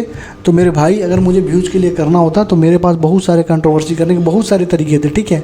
लेकिन मैंने अपनी पढ़ाई जारी रखी, मैंने तुम्हें पढ़ाना जारी रखा, दिन रात मेहनत करी। सुबह मतलब इतनी तबीयत ख़राब होने के बावजूद मैं तुम्हें पढ़ाता रहा। क्यों पढ़ाता रहा, क्योंकि मैंने बोल दिया था, कमिटमेंट किया था कि तुम्हारा कंप्लीट कराऊंगा, वहाँ से क्वेश्चन दिखाऊंगा तुम्हें। तो मैंने कंप्लीट करा दिया। अब मेरा काम है दिखाना और तुम्हारा काम था तुम्हारा रिजल्ट लाना। तुमने रिजल्ट लाया भी और मेरा काम है तुम्हें दिखाना, मैं तुम्हें दिखा दूंगा, ठीक है। बस एक दिन रुक जाओ, मेरे भी थोड़ी मतलब स्कूल क्लास चल रहे हैं, इसकी वजह से दिक्कत हो जा रही है। तो एक दिन तुम रुक जाओ, मैं दिखा भी दूंगा, ठीक। आगे बढ़ो। प्लूरोबैकिया, रेडुला, स्टोमोकॉड, एयर ब्लैडर। तो यहाँ देखो रेडुला क्या होता है, रेडुला किस में होता है, मोलुस्का में होता है। तो रेडुला कैंसर हो जाएगा मोलुस्का, ठीक है। हेमिकोडाटा में रूडिमेंट्री स्टोमोकॉड होता है, तो हेमिकोडाटा में क्या हो जाएगा, ये हो जाएगा, ठीक है। ऑस्टिसाइट में स्ट्रीमलाइंड होता है, अपरकुलम होता है, एयर ब्लैडर होता है। तो एयर ब्लैडर किस में होगा, ऑस्टिसाइट में हो जाएगा। देख रहे हो सारी चीज़ें तुम्हारी एनसीईआरटी से ही पूछी गई हैं। यहाँ पे देखो टीनोपूरा का एग्जाम्पल दिया, प्लूरोबैकिया, देखो प्लूरोबैकिया का एग्जाम्पल दिया हुआ, टीनोपूरा का एग्जाम्पल दिया हुआ, दिया ही नहीं है, ठीक। आगे बढ़ो। डाइकैनेसिस, पैकेटिन, जैकोटीन, लेप्टोटीन, हर साल पूछने वाला क्वेश्चन। तो लेप्टोटीन में क्या होता है, यहाँ पे देखो क्रोमोसोम कंटिन्यूज करते हैं अपना वो करना। जाइगोटीन में साइनेसिस होता है, साइनेप्टोनल कॉम्प्लेक्स बनता है यहाँ पे। और यहाँ पे पैकेटिन में क्या होता है, अपीयरेंस ऑफ रिकॉम्बिनेशन नोड्यूल्स होता है। और यहाँ पे देखो डिप्लोटीन में क्या होता है, डिसोल्यूशन होता है साइनेप्टोनल कॉम्प्लेक्स का। और फाइनल स्टेप होता है डाइकैनेसिस में टर्मिनेशन ऑफ चेस्माटा होता है। अभी तक मुझे याद है भाई, मतलब कब का दिया हूँ, 2022 का, अभी तक मुझे याद है, ठीक है। तो मतलब बहुत स्पेसिफिक क्वेश्चन है, यहाँ से क्वेश्चन आते ही आते हैं, ठीक है। तो हर एक चीज़ आंसर है। TI plasmid agrobacterium tumefaciens stand for. तो TI को बोलते हैं ट्यूमर इंड्यूसिंग प्लाज्मिडा पैगोरोबैक्टीरियम, तो ट्यूमर इंड्यूसिंग प्लाज्मिड होता है, ठीक। Cocaine, heroine, morphine, marijuana। यहाँ देखो कोकेन को बोलते हैं इरेथ्रोजाइलम कोका, कोकेन को क्या बोलते हैं, इरेथ्रोजाइलम कोका, ठीक है। पेशेंट जो अंडरगन करते हैं सर्जरी में, उनको वहाँ पर बारबिट्रेट, एंटीस्टमा, एम्पिट्रेन, बेंजोडाइजिन, ये सारी चीज़ें दी जाती हैं, ठीक है। और ये का क्या हो जाए, कोकेन का 3 हो गया। हीरोइन में पेपेवर सोमनिफेरम जानते ही हो। और मॉर्फिन में सीडेटिव होता है, अभी बोला हो ना, ये sedative in surgery, sedative in surgery, morphine use in sedative in surgery, ठीक है। यहाँ पर देखो कोकेन, कोकोक बोलते हैं, स्नॉटेड होता है, सेंट्रल नर्वस सिस्टम होता है, एट्रोपा बिलोडोना। मतलब हर एक चीज़ एनसीईआरटी में दी है भाई, कितना तुम्हें दिखाऊँ। ये देखो which of the following, which of the correct of DNA dependent RNA polymerase to given the template, ये दिया हुआ है। ये क्वेश्चन देखो यहाँ पे, यहाँ पे लिखा है if the sequence of the strand of DNA, ये एनसीईआरटी जब तुम खोलोगे बैक एक्सरसाइज करोगे ना बायोलॉजी का, तो वहाँ पे जेनेटिक्स में दिया हुआ ये क्वेश्चन और ये क्वेश्चन, ठीक है। कोडिंग स्ट्रैंड दिया हुआ था, एमआरएनए का लिखना था, ये दिया हुआ था इसका लिखना, दोनों देखो सेम क्वेश्चन है कि नहीं है, देखो 2 क्वेश्चन दिया हुआ है और एक तुमसे अलग करके पूछ लिया, एनसीईआरटी एक नहीं, देख लो। पोन्स हाइपोथैलेमस मेडुला सेरिबेलम, तो यहाँ पे देख लो पोन्स कंसिस्ट करता है फाइबर ट्रैक्ट का that interconnect different region of the brain. Cerebellum में क्या होता है, सेरिबेलम में पूछा है, तो सेरिबेलम में वेरी कन्वोल्यूटेड सरफेस होता है in the order to provide the additional space for many more neurons, ठीक। और कंटेंस करता है, द मेडुला कंटेंस करता है सेंटर बीच कंट्रोल रेस्पायरेशन, तो मेडुला क्या होगा, रेस्पायरेशन को कंट्रोल करेगा, ठीक है। और हाइपोथैलेमस में also contain group of neurosecretory cells, तो हाइपोथैलेमस हो जाएगा, तो चारों तुम्हारा यहाँ पे लिखा हुआ है, ठीक। लाइपेज, न्यूक्लियस, प्रोटीएज, अमाइलेज, यही एक क्वेश्चन है जो इनडायरेक्ट एनसीईआरटी से आया हुआ है। ये तुम्हारा डाइजेशन एंड एब्जॉर्प्शन चैप्टर जो डिलीट हो चुका है, वहाँ पे देखो, वहाँ पे लाइपेजेस भी दिया था, अमाइलेजेस भी दिया था, और ये देखो कार्बोक्सीपेप्टाइडेज भी दिया था, मतलब सारी चीज़ें तुमको यहीं पे दी हुई थी, ठीक है। और ये चैप्टर डिलीट था, इसलिए मैंने बोला क्या कि ये इनडायरेक्ट एनसीईआरटी से आया है, इसने 2 चैप्टर का यूज़ किया है, बायोमॉलिक्यूल्स का और डाइजेशन एंड एब्जॉर्प्शन का, ठीक है। तो ये एकमात्र क्वेश्चन है जो इनडायरेक्ट एनसीईआरटी से आया हुआ है, ठीक। कौन सा कह रहा है नेचुरल मेथड नहीं है, तो नेचुरल मेथड 3 ही होते हैं, कौन कौन सा, पीरियडिक एब्स्टिनेंस, विड्रावल और क्वाइटस इंटरप्टस, लैक्टेशनल एमेनोरिया, तो वाल्ट हमारा क्या है, वाल्ट हमारा मेथड नहीं है, ठीक। ये देखो ये फिगर बनाया हुआ है, इसने पूछा है, देख लो भैया ये फिगर बनाया हुआ है, पूछा है, सेम क्वेश्चन है कि नहीं। यहाँ देखो कौन सा इनकरेक्ट है बायोरिएक्टर के बारे में, तो देखो बायोरिएक्टर्स ऑप्टिमल ग्रोथ कंडीशन देते हैं डिजायर्ड प्रोडक्ट के लिए, बायोरिएक्टर स्टीयरिंग टाइप होता है, तो यहाँ पे देखो बायोरिएक्टर्स यहाँ पे दिया है, ठीक है। दे स्मॉल वॉल्यूम कल्चर करते हैं, ठीक है। यहाँ देखो बायोरिएक्टर प्रोवाइड करता है क्या, ऑप्टिमल कंडीशन, तो वही तो लिखा हुआ बायोरिएक्टर प्रोवाइड करता है ऑप्टिमल ग्रोथ कंडीशन। ऊपर देखो पहला वाला डिजायर प्रोडक्ट के लिए ऑप्टिमल ग्रोथ कंडीशन देता है। मोस्ट कॉमन कौन सा यूज होता है, स्टीयरिंग टाइप, तो देखो स्टीयरिंग टाइप लिखा है ना, most common use bioreactor steering type, ठीक है। और एजिटेटर सिस्टम भी इसमें होता है, इसमें एजिटेटर सिस्टम भी होता है जो ऑक्सीजन प्रोवाइड करता है, मतलब हर एक चीज़ दिया हुआ है एनसीईआरटी का, ठीक है। आगे बढ़ो, breast feeding during the initial phase period of infant growth recommended by the doctors, तो यहाँ पे देखो ब्रेस्ट फीडिंग लैक्टेशन बोलते हैं, the milk produce during the initial few days lactation बोलते हैं, क्योंकि उसमें कोलेस्ट्रम होता है और उसको न्यू बॉर्न बेबीज़ के लिए एडवाइस किया जाता है। Initial phase recommend by the group of doctors by bringing up the healthy baby, देखो दोनों चीज़ दिया हुआ नहीं दिया हुआ है, क्योंकि कोलेस्ट्रम क्या है, बहुत सारे उसमें चीज़ें होती हैं जो हमारे बेबीज़ को अच्छे तरह से ग्रोथ में बहुत ज़्यादा हेल्प करती हैं, ठीक। 176 कह रहा है ऑक्सीहीमोग्लोबिन इन हीमोग्लोबिन बनाने के लिए, एल्वेलाई में ऑक्सीहीमोग्लोबिन बनाने के लिए क्या चाहिए, high partial pressure of oxygen चाहिए, लो पार्शियल प्रेशर ऑफ CO2 चाहिए, तो हाई PO2 चाहिए, लो PCO2 चाहिए और लेसर H+ कंसंट्रेशन चाहिए अगर ऑक्सीहीमोग्लोबिन हमको बनाना है तो, ठीक है। देखो यहाँ पे लिखा है all are favourable for the formation of oxyhaemoglobin, क्या लिखा है, all are favourable for the formation of the oxyhaemoglobin, ठीक। आ गया जो कॉमन कोल्ड है, हीमोजॉइन है, विडाल टेस्ट एलर्जी है, ठीक। तो विडाल टेस्ट से टाइफाइड होगा, कॉमन कोल्ड वगैरह देखो यहाँ पे राइनो वायरस कॉज करता है क्या, common cold, rupture of RBCs associated with the release of the toxic substance जिसको हीमोजन बोलते हैं, और वेन फीमेल एनोफिल्स, ये तो मत आगे बढ़ गया मैं। विडाल टेस्ट क्या होता है, टाइफाइड कराता है, मतलब सारी चीज़ देख लो एनसीईआरटी में दी हुई नहीं, पहला दूसरा तीसरा, थोड़ा जल्दी करा रहा हूँ, वीडियो लेंदी करने का कोई मतलब नहीं है अब, ठीक है। यहाँ देखो एनालिड्स आर ट्रू सिलोमेट, मतलब सिलोमेट, सूडोसिलोमेट और सिलोमेट के बारे में पूछ रहा था। यहाँ देखो सिलोमेट में कौन कौन से हैं, एनालिड्स, मोलस्का, आर्थ्रोपोड, इकानोडर्म, हेमिकोडाटा और कोडेट है। और सूडोसिलोमेट में कौन कौन है, एस्केलमिंथीस है, और एसिलोमेट में कौन है, प्लेटीहेलमिंथीस है, ठीक। तो नॉन मेडिकेटेड आयोडीज है, कॉपर रिलीजिंग आयोडीज है, हार्मोन रिलीजिंग आयोडीज है, इम्प्लांट है। तो यहाँ पे देख लो चारों चीज़ें देखो, नॉन मेडिकेटेड आयोडीज में लिपिस लूप है, कॉपर रिलीजिंग में क्या है, कॉपर रिलीजिंग में आयोडीज में CO2 CO7 मल्टीलो 375 है, एंड हार्मोन रिलीजिंग आयोडीज में क्या प्रोजेस्टेराइड है, LNG20 होता है, ठीक। सेम चीज़ उठा के यहाँ पर उसने पूछ लिया। आगे बढ़ो, in the nephron the descending loop of हेलेज impermeable to water and permeable to electrolyte. तो यहाँ पे देखो नेफ्रॉन में जो डिसेंडिंग लूप ऑफ हेनले होता है permeable to water but almost impermeable to electrolyte, लिखा कि नहीं लिखा, यहाँ देखो PCT is line by the simple cuboidal epithelia brush border, और यहाँ पे क्या लिखा है, PCT is line by the simple corner, गलत हुआ कि नहीं हुआ, ठीक। तो बोथ स्टेटमेंट, पहला भी गलत है दूसरा भी गलत है, क्योंकि पहला क्यों गलत है, क्योंकि इम्परमेबल टू वाटर नहीं होता है, परमेबल टू वाटर होता है, किसके लिए, परमेबल टू वाटर होता है और इम्परमेबल होता है इलेक्ट्रोलाइट के लिए। ये देखो ये तुम्हारा बायोटेक का, बस सीधे जाके फिगर बना के उठा दिया यहाँ से बायोटेक का, और यहाँ पे चीज़ें लिख दी हैं टोटल, ठीक। एक्जिनोम, कार्डविल, क्रिस्टा, सेटेलाइट, सबको मालूम है क्रिस्टा कहाँ होता है, माइटोकॉन्ड्रिया में होता है, ठीक है। सबको मालूम है एक्जिनोम कहाँ होता है, ठीक है, कार्डविल कहाँ होता है, तो देख लो यहाँ पे जो सीलिया और फ्लैगला होता है उसके कोर को हम लोग एक्जिनोम बोलते हैं। Both the centrioles in the centrosome like perpendicular to each other in बीच है और लाइक कार्टविल अपीयरेंस होता है। इनर मेम्ब्रेन को क्या बोलते हैं, इसमें क्रिस्टा हो जाता है, ठीक है। देख लो तीनों चीज़ लिख दिया कि नहीं लिख जाओ ऊपर। आगे देखो पेट्रोफाइलम मैगजीन प्रिस्टीज एक्सोसिस्टम, मतलब कौन सा फिश इसको बोलते हैं, कॉमन में बोलते हैं ना कि कौन सा फिश है। तो यहाँ पे देखो मैगजीन को हम लोग हैग फिश बोलते हैं, तो देखो मैगजीन को हम लोग हैग फिश बोल देंगे, ठीक है। प्रिस्टीज को साफिश बोल देंगे, प्रिस्टीज को साफिश बोल देंगे, ठीक है। और एक्सोसिटस को फ्लाइंग फिश बोल देंगे, एक्सोसिटस को फ्लाइंग फिश, मतलब सारी चीज़ें एनसीईआरटी में दे रखी हैं, ठीक है। पीडीएफ डालूंगा देख लेना, ठीक। यहाँ पे देखो फाइब्रस जॉइंट है, कार्टिलेजस है, हिंज जॉइंट है, बाल एंड सॉकेट है। तो fibrous joint do not allow in movement, तो देखो कोई भी मूवमेंट नहीं होगा, जैसे स्कल, तो फाइब्रस का ये हो जाएगा 3 हो जाएगा। कार्टिलेजस जो बोलते हैं थोड़ा थोड़ा मूवमेंट करते हैं, जैसे एडजेसेंट वर्टिब्रा में थोड़ा थोड़ा मूवमेंट हो जाएगा और परमिट करता है क्या, लिमिटेड मूवमेंट को। साइनोवियल जो जॉइंट है वो हमारा क्या होता है, परफेक्टली मूवमेंट कराता है और सारा एग्जाम्पल यहाँ पे लिखा हुआ है जो हमारा ऊपर पूछा हुआ था, ठीक है। देख लो यहाँ पे, ठीक। आगे आओ, कह रहा है प्रेजेंस और absence of hymen is a reliable indicator of virginity. ये बिल्कुल गलत बात है। देखो मैं तुम्हें थोड़ी सी जानकारी देता हूँ। जो प्रेजेंस और एब्सेंस होता है ना हाइमन का, हाइमन जो होता है वो कभी भी टूट सकता है। ऐसा नहीं है कि मतलब किसी ने वर्जिनिटी लूज़ करी हो तभी हाइमन टूटता है। जैसे मान लो कोई लड़की है, ठीक है, और कोई साइकिल चला रही है, साइकिल चलाते हुए अचानक से कहीं प्रेशर पड़ा तो हाइमन वहाँ भी टूट जाएगा, क्योंकि हाइमन क्या पतली सी परत ही एक होती है, ठीक है।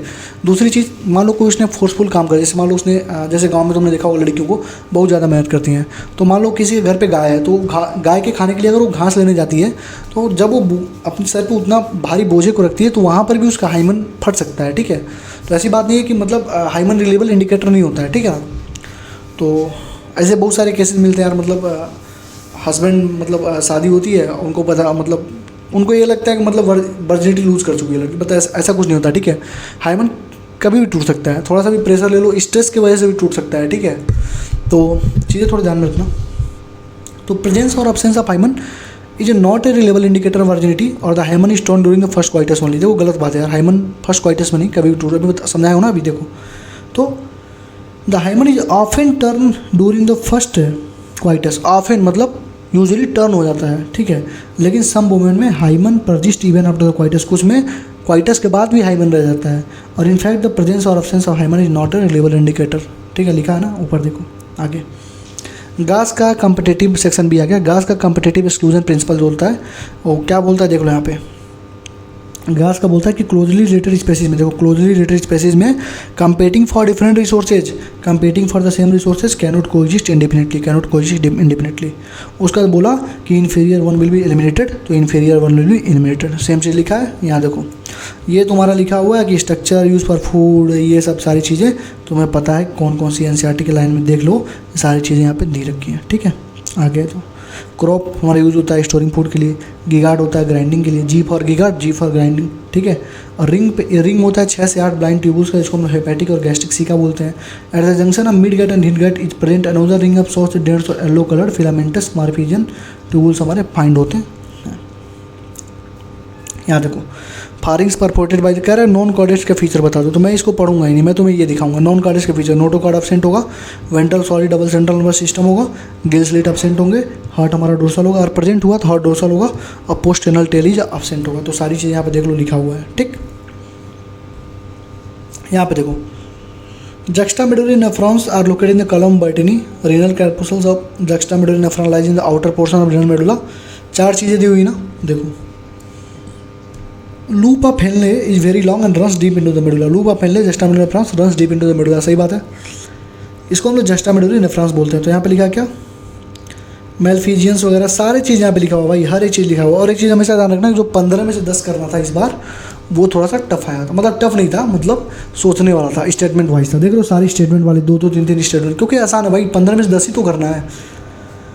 देखो cerebral hemisphere connected by the tract corpus callosum, बिल्कुल सही बात है, कार्पस कोलेसम से। और ब्रेन स्टेम में मेडुला ऑब्लंगाटा, पोन्स और सेरेब्रम होते हैं। तो यहाँ पे देख लो ब्रेन स्टेम में मिड ब्रेन, पोन्स और मेडुला ऑब्लंगाटा होता है। तो पहला तो सही है लेकिन दूसरा गलत हो गया, ठीक। आगे आ जाओ, bone marrow is the main lymphoid organs, तो bone marrow is the main lymphoid organs, बिल्कुल सही बात है।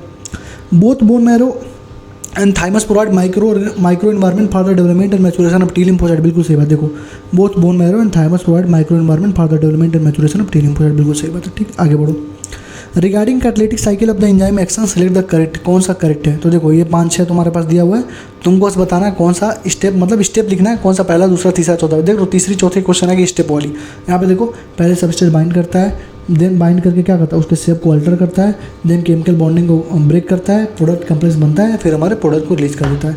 सारी चीज़ें यहाँ पे देखो प्रोडक्ट का रिलीज जो होगा ना देखो।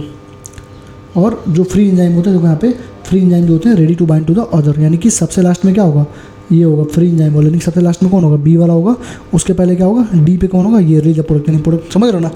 तो सबसे लास्ट में रिलीज होगा मतलब फ्री एंजाइम बाइंड करेगा एनोडर के साथ, उसके पहले क्या होगा, एंजाइम रिलीज कर देगा प्रोडक्ट को। ठीक, आगे बढ़ो। GnRH वगैरह है स्पर्मेटोजेनेसिस में क्या रोल है यहाँ पे देख लो। देखो GnRH जो होता है एंटीरियर पिट्यूटरी ग्लैंड पे ऐड करता है। ठीक है, एंटीरियर पिट्यूटरी ग्लैंड पे ऐड करता है, जहाँ पे LH और FSH दोनों पे ऐड करता है। तो यहाँ पे आंसर क्या होगा, FSH होगा। अब देखो LH ऐड करता है लेडिक सेल पे, लेडिक सेल पे ऐड करेगा, बी हमारा लेडिक होगा, तो स्टिमुलेट करता है एंडोजन को, सेक्रेशन ऑफ एंडोजन। ठीक है, एंडोजन जो होता है स्टिमुलेट करता है formation of spermatogenesis. FSH add करता है किस पे, सर्टोली सेल्स पे। ठीक है, जो स्टिमुलेट करता है कुछ फैक्टर्स को which help in the spermiogenesis. तो यहाँ पे स्पर्मियोजेनेसिस होगा, देख रहा हो, इसी लाइन से उसने ग्राफ बना के दे दिया तुमको। ठीक, आगे आ जाओ। ये देखो मीजोजोइक और era, Proterozoic era, Cenozoic era, Paleozoic era. ठीक है, ये देखो सारी चीज़ें, ये अभी तक ऐसा क्वेश्चन पूछा नहीं गया था, लेकिन देखो यहाँ पे पैलेंजोइक, मीजोजोइक, सिनोजोइक सारी चीज़ें यहाँ से उठा के इसने पूछ ली। अभी तक तो ऐसा क्वेश्चन पूछा नहीं गया था। ठीक है, लेकिन यहाँ से भी उसने उठा के पूछा, तो एनसीईआरटी की हर एक चीज़ इंपॉर्टेंट है। ठीक, यूनिसेलुलर ग्रैंडुलर है, कंपाउंड है, मल्टीसेलुलर ग्रैंडुलर। यहाँ पे देखो ग्लैंडुलर एपिथेलियम होते हैं, दो तरह के होते हैं, यूनिसेलुलर होते हैं, मल्टीसेलुलर। तो यूनिसेलुलर का एग्जांपल होता है goblet cell of alimentary canal, और मल्टीसेलुलर का एग्जांपल होता है क्या, cluster of cells salivary gland. ठीक, उसके बाद देखो यहाँ पे ग्लैंडुलर एपिथेलियम का एग्जांपल हो जाएगा यूनिसेलुलर, मल्टीसेलुलर में हो जाएंगे। और यहाँ पे भी multi layer function, protection, वैकल cavity, ये सब बहुत कुछ लिखा हुआ है। ठीक है, लेकिन इतना मतलब नहीं हमको आंसर हमारा यहीं से मिलेगा। ठीक है, एनसीईआरटी की लाइन से उठा के यहाँ से पूछ लिया। ठीक, आगे बढ़ो। 196 पे RNA पॉलीमरेज 3 है, टर्मिनेशन स्प्लाइसिंग बॉक्स जोन है, टाटा बॉक्स। देखो टाटा बॉक्स डायरेक्टली लिखा नहीं हुआ है एनसीईआरटी में। ठीक है, लेकिन ये देखो यही हमारा टाटा बॉक्स होता है प्रमोटर रीजन पे। ठीक है, यहाँ हो गया RNA पॉलीमरेज 3 में tRNA, 5S RNA और SNRNA होंगे। और तो यहाँ पे देखो RNA पॉलीमरेज 3 में यहाँ से मिला दो। ठीक है, स्प्लाइसिंग बॉक्स जोन, स्प्लाइसिंग में सॉरी यार फंस जा रहा है। ठीक है, आवाज़ मतलब देख रहे हो ना, यहाँ पे initiation factor, rho factor, termination factor सब कुछ लिखा हुआ है यहाँ पे। ठीक है, टर्मिनेशन दिया है, ट्रांसक्रिप्शन दिया है, सब कुछ लिखा हुआ भाई, तो तुमको बस मिलाना था। कैपिंग, टेलिंग सब कुछ दिया है। ठीक, कह रहा है कि बताओ ब्लड ग्रुप सिस्टम में फादर B+ है, A+। देखो फादर अगर B+ है, मदर A+ है, तो जाहिर सी बात है बेबी क्या होगा, AB होगा, सिंपल सी बात है भाई। तो बच्चा क्या होगा, AB होगा। तो AB होगा तो क्या होगा, AB ये होगा भाई। अगर इसको लोगे तो A भी हो सकता है, B भी हो सकता है, लेकिन इसको अगर लोगे तो A और B होगा, यानी पहला आंसर होगा। सिंपल सी बात है, यहाँ पे देख लो लिखा भी होगा AB ग्रुप कैसे बनता है, जब IA हो और IB हो। ठीक है, अगर मैं A हूँ, मेरी बीबी अगर B है, तो जाहिर से बात है बच्चा AB होगा। ठीक है, तो ब्लड ग्रुप B+ है, A+ है, और चाइल्ड O+ होगा तभी ना, चाइल्ड अगर O+ होगा तभी। ठीक है, चाइल्ड अगर O+ होगा, क्योंकि IA, IB और II लिखूंगा ना तभी तो होगा।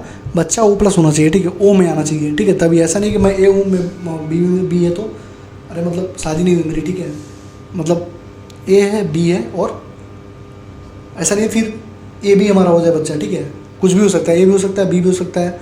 अगर O हो गया तो उस केस में क्या होता है, AB होना एकदम कंपलसरी हो जाता है। ठीक है, तो एनसीईआरटी की लाइन है। Mitochondria and chloroplast both double membrane bound organelles होते हैं। तो यहाँ पे देखो माइटोकॉन्ड्रिया एंड क्लोरोप्लास्ट दोनों डबल मेम्ब्रेन होते हैं। Inner chloroplast membrane is relatively less permeable. तो inner membrane of mitochondria is relatively less permeable, तो ये गलत हो गया ना। Inner chloroplast membrane less permeable होता है, यहाँ पे लिखा है माइटोकॉन्ड्रियल मेम्ब्रेन लेस परमिएबल, गलत हो गया ना। आगे बढ़ो। माइटोकॉन्ड्रिया देखो वही क्वेश्चन रिपीट कर दिया। ठीक है, तो 198 199 रिपीट हो गया।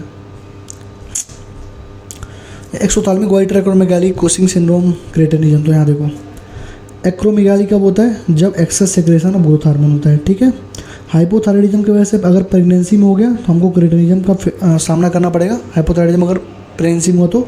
और एक्सोथाल्मिक वाइटर क्या होता है, हाइपरथायराइडिज्म का एक फॉर्म होता है। ठीक है, तो ये हमारी एनसीईआरटी की हमने सारी चीज़ें कवर अप कर ली। एक एक चीज़ मैंने दिखा दी तुमको, एनसीईआरटी की लाइन से आई थी। तो मेरे भाई अगर तुम्हें अच्छा लगा हो तो एक लाइक, एक कमेंट और एक शेयर मैं तुमसे एक्सपेक्ट कर रहा हूँ। और तुम बोल देना कि हाँ मतलब एनसीईआरटी से आता है। अपने जूनियर्स को भी समझाना कि हाँ भाई एनसीईआरटी से आता है। अपने छोटी बहन भाई को भी समझाना कि भाई एनसीईआरटी से ही पढ़ो। नहीं तो सब लोग क्या हो भाई, क्या हो, मिडिल क्लास हो, लोअर क्लास हो, तो फालतू का 2 साल 3 साल वेट करके मतलब बहुत दिक्कत होती है भाई। जो ड्रॉप करता है वही जानता है। ठीक है, जिसका 10 नंबर 5 नंबर से रुकता है वही जानता है। ठीक है, तो उनको समझाओ कि सही से गाइडेंस में रहें, अच्छे चीज़ों को फॉलो करें, इधर उधर की चीज़ें जो डेली स्टडी बता रहा हूँ उसके पीछे मत भागो भाई। अभी से पढ़ लोगे तो क्यों तुम्हें 5 महीने की स्टडी देखनी पड़ेगी भाई, अभी से पढ़ लोगे तो क्यों लास्ट के 1 महीने में तुम्हें कोई आके चूतिया बना देगा, कोई आके तुम्हें बोल देगा 10 दिन में 600 नंबर, 10 दिन में 550 नंबर। अभी से पढ़ो ना भाई, तुमको भी मालूम है 10 दिन में 550 नंबर नहीं आएगा, 650 नंबर नहीं आएगा, तुम्हारा यूज़ किया जा रहा है भाई। ड्रॉपर्स को बोलोगे ना, चप्पल से मारते हैं ड्रॉपर, ठीक है। अगर किसी ड्रॉपर से तुम बोल दोगे कि 0 से 600 नंबर मैं ला दूंगा 10 दिन में, चप्पल से मारेगा भाई अगर कोई बोलेगा तो, ठीक है। क्योंकि उसको पता है भाई, उसने 5 साल 6 साल रगड़ा है, फिर भी उसके नंबर नहीं आ रहे हैं, ठीक है ना। तो समझो थोड़ा सा, ठीक है, थोड़ा सा समझो बातों को। 0 से 10 दिन, 0 से 600 नंबर, 0 से 500 नंबर लास्ट में तुम्हारे कभी नहीं आएंगे, ठीक है। 1 महीने में भी नहीं आएंगे, ठीक है। 1.5 महीने 2 महीने में भी नहीं आएंगे। जो रगड़ता है पूरे साल उसी के आते हैं। तो अभी से रगड़ना स्टार्ट कर दो, ठीक है, अभी से रगड़ना स्टार्ट कर दो। हो सकता है मेरे मतलब कुछ वर्ड तुम्हें बुरे लग रहे होंगे, बट रियलिटी वही है, और रियलिटी एक्सेप्ट करना सीखो, ठीक है। कोई आकर तुमको बटरिंग कर रहा है, ऐसे पॉलिशिंग तुमको लगा रहा है कि 1 दिन में करा दूंगा, 2 दिन में करा दूंगा, 10,000 दे दो, 15,000 दे दो, 20,000 दे दो, तो भाई उसके चक्कर में मत पड़ो, ठीक है। नहीं होगा भाई, पैसा तुम्हारा जाएगा, इतना पैसा जाएगा, टाइम जाएगा, बर्बाद होगी, ठीक है। और तुम देख लेना तुम्हारे साथ यही सब होता हुआ आ रहा होगा, तो अभी भी टाइम है, सुधर जाओ, एनसीईआरटी फोकस हो जाओ, एनसीईआरटी के ही क्वेश्चंस को लगाओ, ठीक है। केमिस्ट्री वाली वीडियो ऑलरेडी डाल चुका हूँ, तो वो भी जाकर देख लेना, ठीक है। इसके बाद फिजिक्स में भी मैं दिखाने वाला हूँ कि कैसे कैसे क्वेश्चंस आए हुए हैं, ठीक है। Thank you, all the best.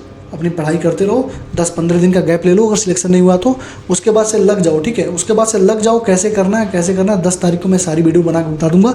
एक ही वीडियो बनाता हूँ मैं, बार बार स्ट्रेटजी वीडियो नहीं बनाता हूँ। 3 महीने 4 महीने पे एक वीडियो डाल देता हूँ कि हाँ आप ये चीज़ें करो, और मेरी स्ट्रेटजी कभी चेंज नहीं होती। अगर मैंने आज ये बोल दिया है तो 6 महीने बाद भी मैं यही बोलूँगा कि ऐसे ही करना है, बस इतना कर दूँगा, थोड़ा सा कंटेंट कम कर दूँगा, ठीक है। लेकिन ये नहीं बोलूँगा कि ये बुक लगा लो, वो बुक लगा लो। एक चीज़ भाई, 1 टीचर 1 बुक 1 स्ट्रेटजी 1 मेंटर, बस यही चीज़, ठीक है। तो thank you, all the best. Telegram का लिंक डिस्क्रिप्शन में ज्वाइन कर लो, इसकी PDF वहाँ मिल जाएगी, बहुत सारे PDF पड़े हुए हैं, ठीक है। अभी जब कल से तुम्हें प्रूफ देना स्टार्ट करूँगा ना 80 इंपॉर्टेंट टॉपिक का, अवतार सीरीज का, फिजिकल केमिस्ट्री के सारे क्वेश्चन जब दिखाऊंगा तुम्हें, मैंने 13 घंटे में कैसे करा दिए थे सारी चीज़ें, तो तुम्हारी आँखें खुली की खुली रह जाएंगे। तुम खुद को कोसोगे कि तुम्हें चैनल मिला क्यों नहीं पहले, ठीक है। और तब तुम्हें समझ में आएगा कि तुम्हारे साथ कितना बड़ा स्कैम हो गया। तुम मतलब किसके चक्कर में पड़े थे, जो लोग डेली स्ट्रेटजी बना रहे थे तुम उनके चक्कर में पड़े थे। रियल में असली में कंटेंट ये था, रियल में सिलेक्शन कंटेंट कराने वाला कंटेंट ये था। और गारंटी के साथ बोलता हूँ, कोई भी टीचर ने आज तक फिजिकल केमिस्ट्री में पूरी चीज़ें नहीं कराई होंगी जितना मैंने करा दिया है, ठीक है, जितना मैंने करा दिया है। पूरी एनसीईआरटी, पूरी एग्जाम्पलर, पूरा इंटेक्स्ट, पूरा बैक एक्सरसाइज, पूरा PYQ, पूरा जितना हो सकता है, मतलब हर एक चीज़ करा दिया भाई। उसके बाहर कुछ नहीं आ सकता, ठीक है। इसीलिए इतना गारंटी, इतना ताल ठोक के मैंने बोला था कि अगर एक क्वेश्चन भी तुमने बाहर से दिखा दिया मेरे पढ़ाया हुआ तो मैं यूट्यूब छोड़ दूंगा, इतनी गारंटी से बोला था, ठीक है। ऐसे नहीं बोला था, ठीक है ना। तो चलो पढ़ाई करो ना, मैं दिखाता हूँ तुम लोगों को कल, ठीक है। Thank you, all the best.